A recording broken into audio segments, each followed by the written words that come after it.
Looks good.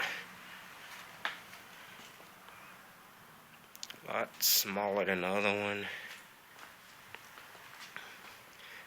Let's look on the other side.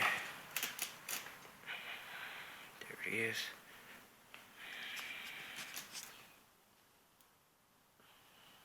Yeah. Okay.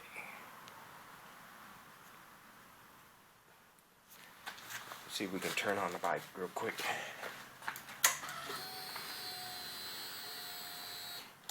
Turn on the flashers.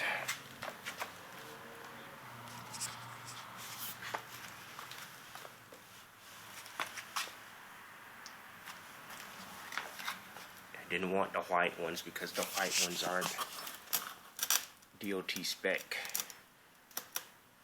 I've heard of people getting failed because the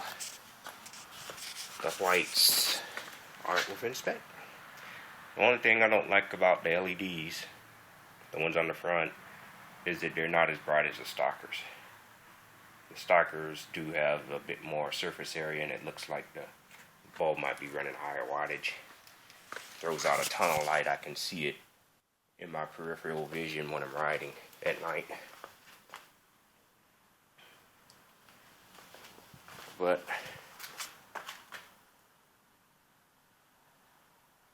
we'll see how it goes. If I don't like them, I'll put the stockers back on.